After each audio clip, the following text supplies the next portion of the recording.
Bonsoir à toutes et à tous, bienvenue dans Au Quotidien. Et au quotidien, la suite en ce lundi 5 mai. À la présentation ce soir, Laure Girard. Bonsoir Laure. Bonsoir Alexandre, bonsoir à tous. Qui est l'invité de notre journal ce soir? Oumar Hamadine Diaye est coprésident du collectif du 10 mai, jour de commémoration pour la mémoire de l'abolition de l'esclavage et de la traite négrière. C'est samedi au Mans et on en parle.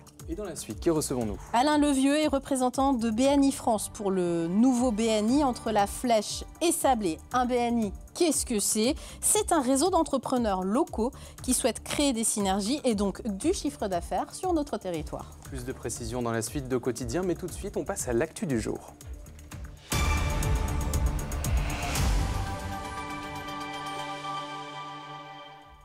Bienvenue dans votre journal du lundi 5 mai avec au sommaire un projet culturel et mémoriel.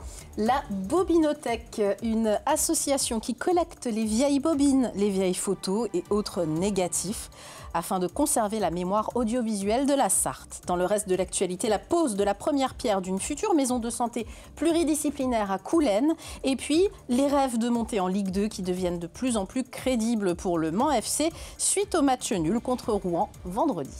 Vous l'avez entendu, une bobinothèque en Sarthe, la première dans la région Pays de la Loire. Vous avez sans doute de vieilles photos, des vidéos stockées chez vous. Fin 2024, 2 cinéphiles se sont lancés dans la quête d'archives réalisées par des particuliers ou des professionnels.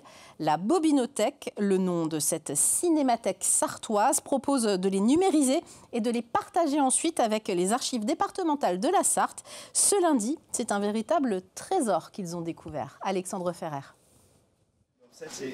Ils sont à la recherche de bobines cachées en Sarthe.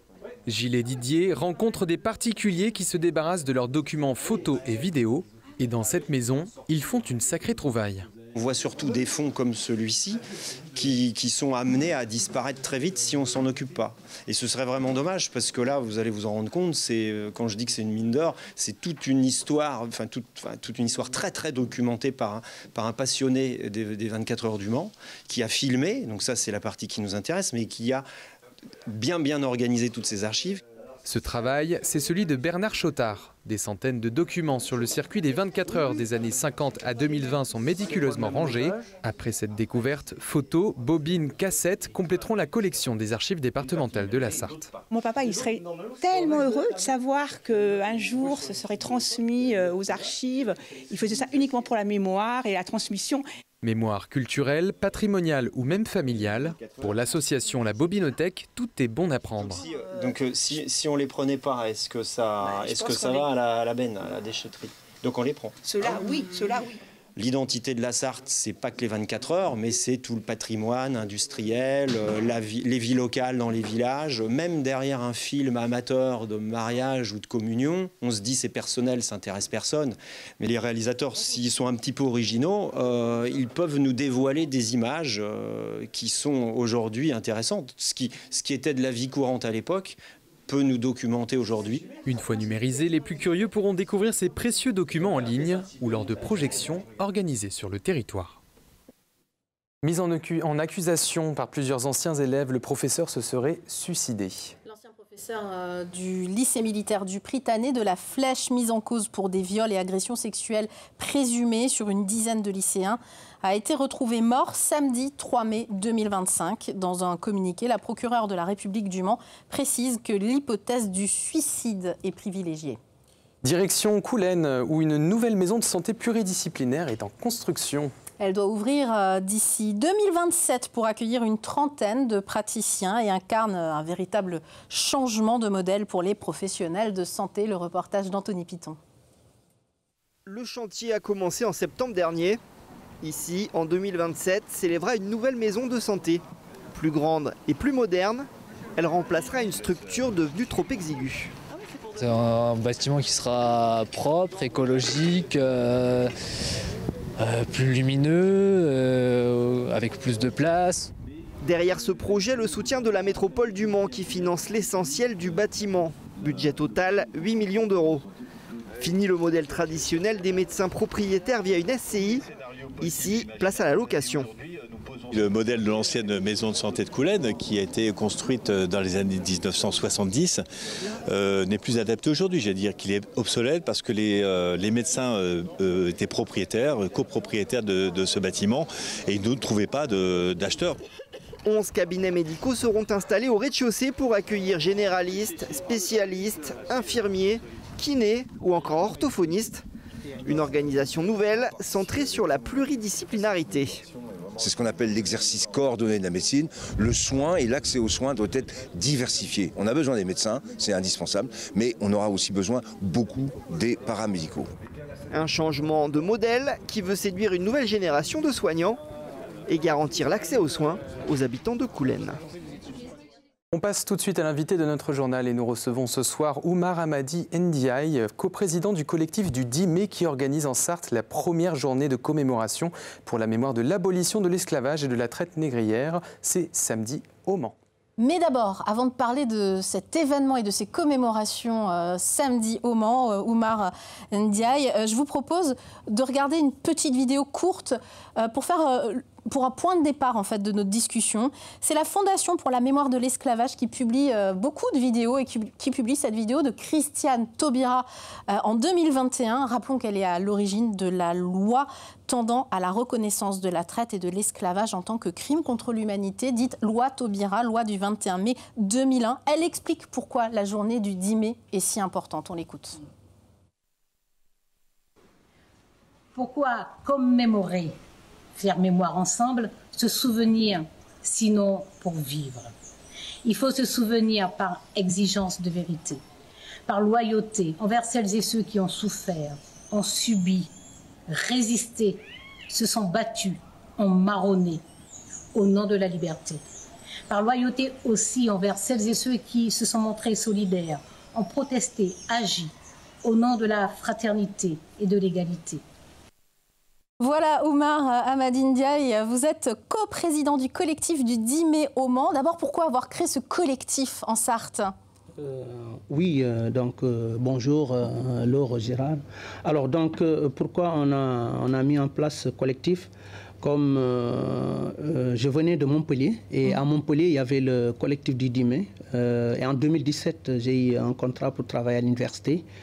Et du coup, ça m'est venu en tête de mettre quelque chose ici, au niveau du Mans, afin de pouvoir célébrer le 10 mai, qui est une date symbolique pour la commémoration de l'abolition de l'esclavage.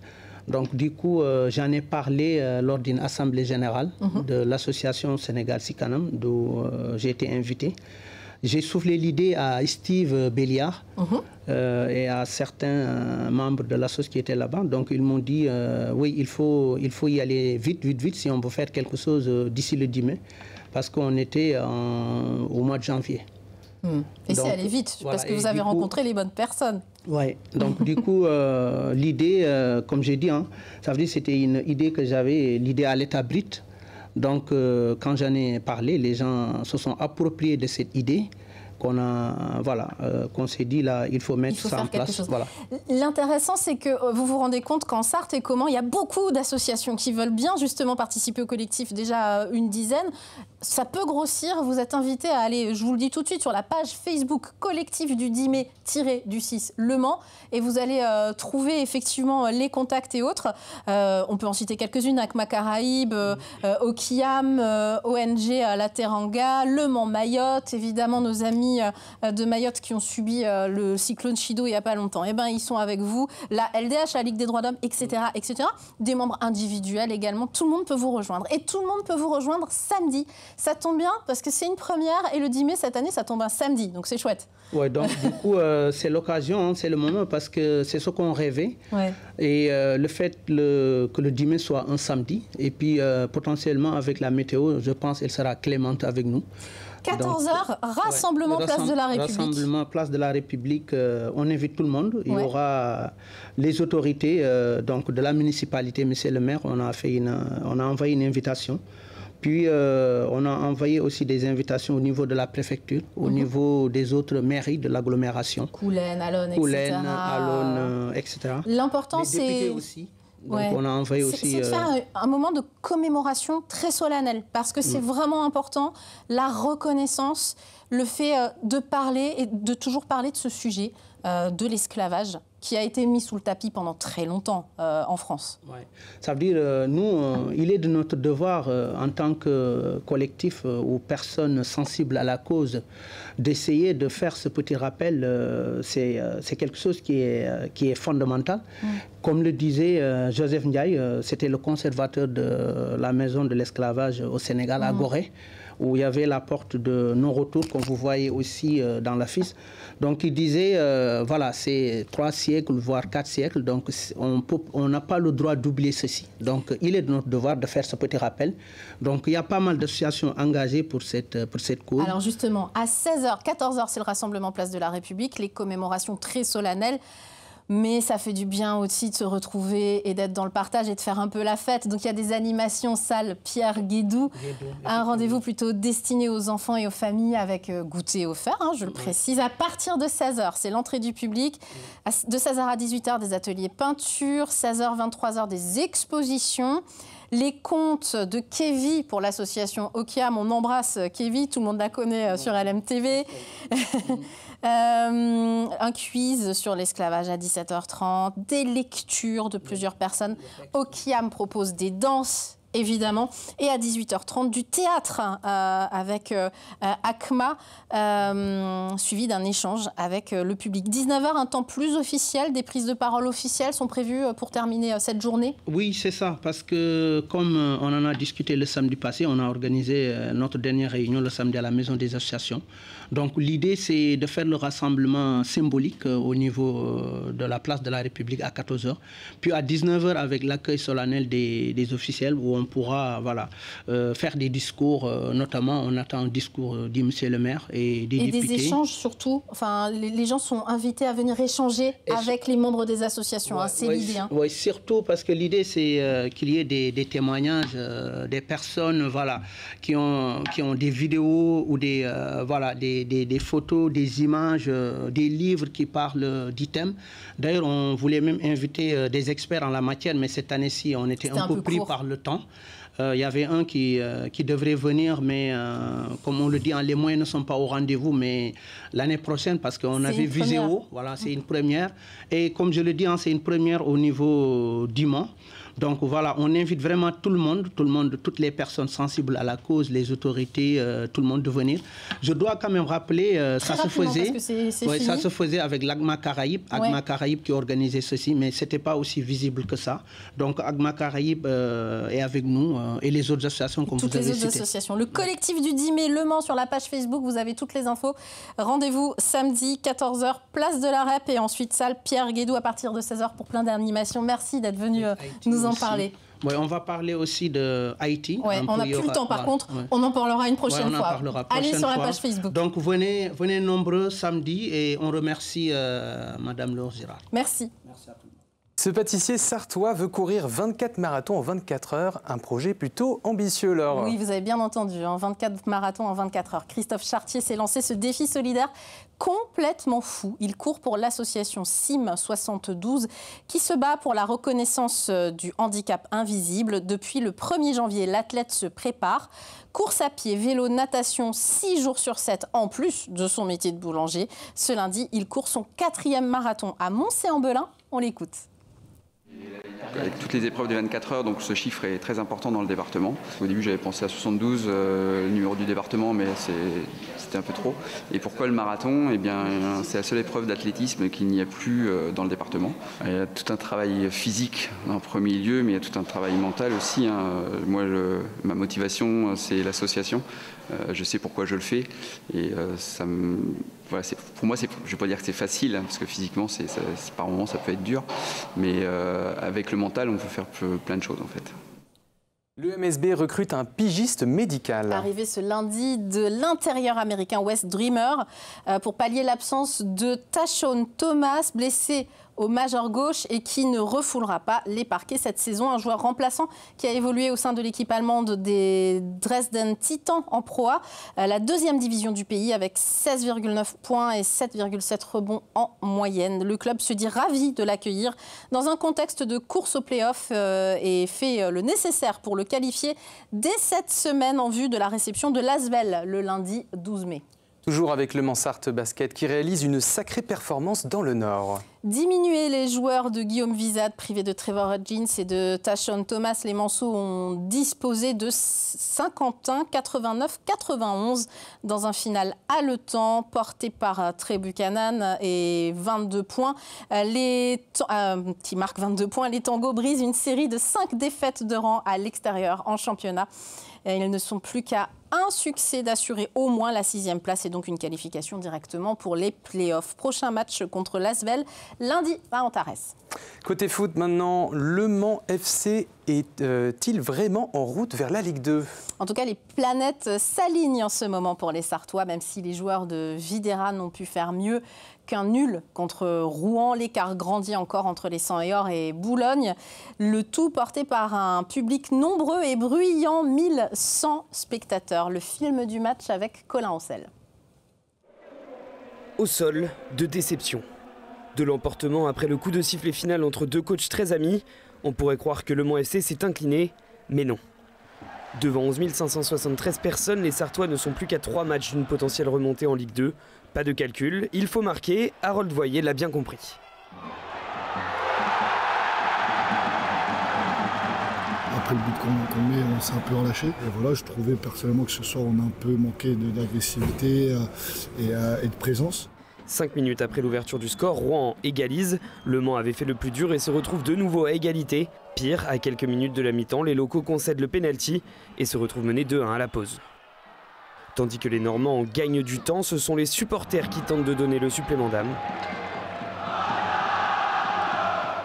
Le Mans pousse sans conclure pendant presque 40 minutes. Dans les rangs adverses, l'ancien défenseur du club, Paul Lehoux, retrouve ses anciens coéquipiers. Tu croyais quand même pas qu'on était gagné, frère. Le trajet jusqu'au stade a été particulier pour moi. J'avais à tâche de bien figurer dans ce match. Finalement, c'est une main rouennaise qui permet aux 100 et Or de revenir. Brice Ogade transforme le pénalty de partout, un moindre mal. Quand aujourd'hui on réussit à revenir au score, c'est pas de la chance. C'est qu'aujourd'hui ils ont beaucoup de caractère et ils ont un état d'esprit incroyable, donc on doit pouvoir s'appuyer sur ça. Aujourd'hui on gratte un point, on voit que les résultats nous sont favorables, donc voilà, il nous reste 2 matchs, on a notre destin entre nos mains. On sait qu'on gagne à Concarneau et on aura fait 99% du boulot. Faut pas croire qu'on est arrivé, mais voilà, on a tout ce qu'il faut pour réussir. Et c'est aussi l'avis des supporters qui ont chanté jusqu'au bout la gloire de leur équipe, qui n'est désormais plus qu'à 2 matchs et quelques points d'une accession en 2e division. Et vous allez voir tout à l'heure Antoine Besson dans 72 Sports à 19h qui a le sourire évidemment. Il revient sur ces événements sportifs et sur bien plus encore. L'acteur Pierre Ninet aperçu à Saint-Calais. Sur une vidéo publiée par le club de tennis de Saint-Calais, Lanibre et Tennis, on peut voir Pierre Ninet, le comte de Monte Cristo, tout de même, échanger quelques balles avec l'un de ses proches. L'acteur a passé quelques heures sur les courses samedi matin, une première pour lui au sein du club de Lanibre et Tennis, alors qu'il est propriétaire d'une maison secondaire, nous dit-on, pas très loin du club. Voilà pour les images. Décidément, il y en aura eu des stars à Lanibre et Tennis. Ça, on n'en manque pas en tout cas.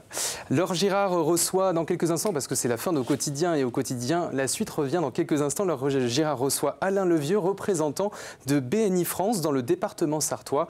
Un nouveau réseau d'entrepreneurs en Sud-Sarthe. Après une courte page de pub et de météo, à tout de suite.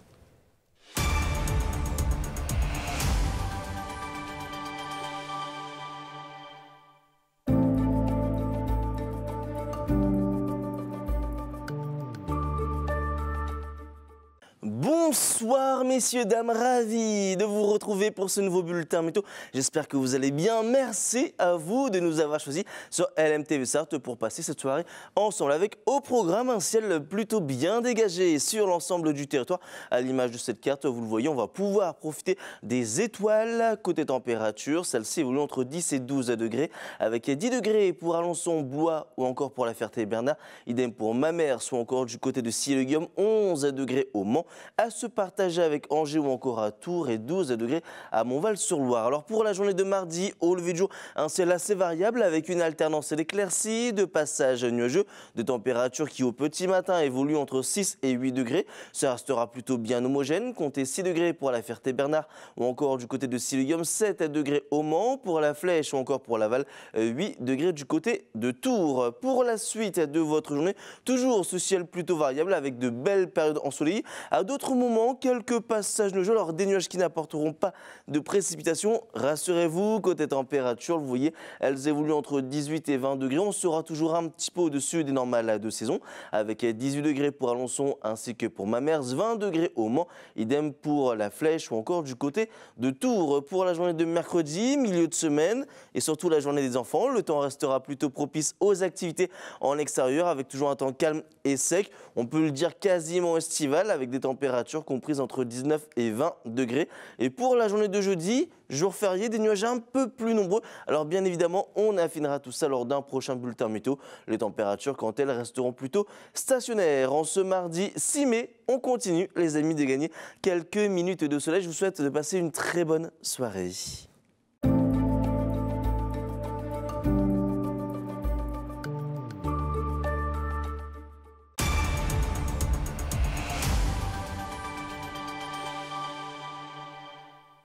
C'est lundi, on est ravis de vous retrouver après ce grand week-end, si vous avez eu la chance de faire le pont par exemple. On commence, vous le savez, au quotidien La Suite par la qualité de l'air en ce 5 mai. Elle est moyenne et elle le reste mardi, assez classique, mais elle est meilleure que ce qui était prévu grâce au vent et à la baisse des températures qui limitent les concentrations dans l'air. L'ozone est le principal responsable des conditions moyennes. Concernant les pollens, dans le sud-ouest du département, entre la Flèche et Sablé-sur-Sarthe, les graminées sont présents de manière modérée et faible, plus importante que sur le reste de notre territoire au niveau des graminées. Ça vous concerne ce secteur, hein, le sud-ouest de la Sarthe, Alain Levieux, puisque vous êtes responsable du réseau BNI, nouveau réseau d'entrepreneurs entre la Flèche et Sablé. On dit le BNI de la Flèche sabolienne, c'est ça qu'on dit? Oui, on a voté pour ce nom. Un réseau, BNI, c'est un Business Network International, en bon français. C'est un réseau d'affaires, en fait, hein, qui inaugure son 3e groupe en Sarthe. Il y en a déjà 2 qui existaient, expliquez-nous. Oui, alors en Sarthe, il y avait 2 BNI un peu historiques qui datent pour l'un 10 ans et l'autre près de 7-8 ans. Un qui se réunit au nord du Mans, qui se réunit dans un restaurant qui s'appelle Les Trois Brasseurs. Un autre qui est au centre du Mans. Qui est basé à l'Ibis Centre-Gare. Et puis on m'a demandé, BNI France m'a demandé, puisque je suis membre déjà du BNI du Centre, de créer le 3e groupe. D'abord à la Flèche, et finalement l'idée c'est de réunir deux villes d'importance, la Flèche et Sablé-sur-Sarthe, et on a voté pour choisir ce joli nom que la Flèche sabolienne. Ça s'adresse à qui concrètement? C'est pas forcément les grosses entreprises, on est d'accord, hein? Du tout. Les gens qui sont autour de la table sont essentiellement des artisans, des TPE, des petites PME, et ce sont des patrons d'entreprises ou éventuellement des cadres supérieurs mais qui ont pouvoir de décision, parce qu'il faut avoir pouvoir de décision, pour mettre en avant son entreprise. Vous organisez chaque vendredi à 7h30, on va donner les 2 adresses, des petits déjeuners en fait, qui sont hyper importants parce qu'il s'agit vraiment que les gens se rencontrent, créent des synergies, éventuellement deviennent copains, pourquoi pas. Mais en tout cas, se disent on peut travailler ensemble et on peut développer notre chiffre d'affaires parce que l'objectif il est là en fait. Hein. C'est ça.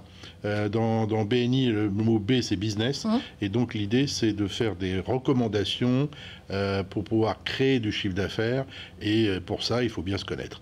Donc ce sont des gens qui se rencontrent tous en ce qui concerne la Flèche Chabolienne, tous les vendredis entre 7h30 et 9h30 le matin, qui font l'effort sur leur emploi du temps de rencontrer les autres. Et puis surtout, il y a tout un cérémonial dont je ne peux pas parler ici. Alors, c'est absolument pas les francs-maçons du tout. Ça n'a absolument rien à voir. Mais néanmoins, chacun se présente pendant 1 minute et toutes les semaines essaie d'avoir une présentation différente et différentielle. Et la force, c'est véritablement faire du business avec ses membres, ses co-membres, et puis faire avec le réseau M+1, M+2, M+3. Et on se retrouve déjà, ça fait 1 mois et demi que le réseau est ouvert, avec un chiffre d'affaires qui, sincèrement, je ne m'attendais pas à ça. Et vous êtes déjà 23 membres. Et on est déjà 23 membres. Comment on devient membre? Comment on devient membre?